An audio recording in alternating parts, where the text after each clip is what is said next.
Twee zinnen ging Pastor Benny wieder mit der Rief am Botschaft, wo wir nahen Schutztiening. Die haben gesagt, dass ein Schutztiening ist eins, wo wir uns beschützen, wo wir unsere Rechte und klar holen, wenn wir eins, wo am Heavy sind, wo das vielleicht gefährlich ist. Wir haben auch gesagt, wie wichtig das ist, dass wir in uns Leben Schutztiening sein, in uns wissen, wo wir sagen, hier gehen wir wieder, wo wir nicht gehen, um uns selbst beschützen.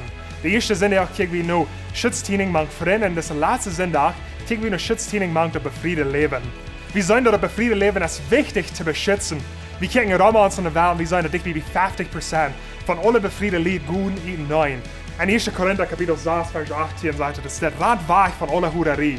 Alle Sinnen, die in Menschen da sind, bieten sind charba. Wer bei Huderie trifft, sündigt und sind ihnen charba.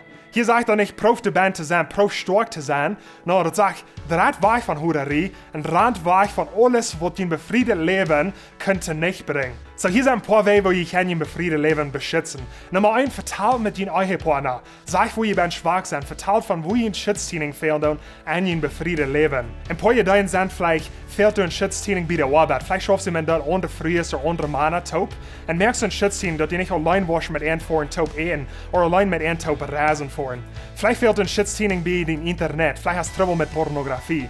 En fehlt ein Schutztiening zu mehr, dass dein Ehepartner jeder Tag kann sein, was du hast und den Phone gekickt oder was du hast und den Computer gekickt, um ihn zu beschützen. Vielleicht fehlt ein Schutztiening bei Social Media, Facebook, WhatsApp, Instagram.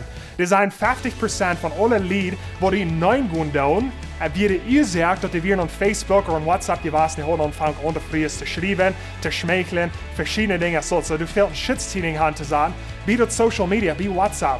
Vielleicht kann ihr euer Partner sein, wenn ihr alle geschrieben durch den Tag. Wenn ihr eine Schutztiening habt, um ihr euer Leben beschützen, um ihr Rechte und klar holen. So, wenn wir unser Eis beschützen, werden wir alle taub bosen in das. Gott segnet, hat eine gute Werk.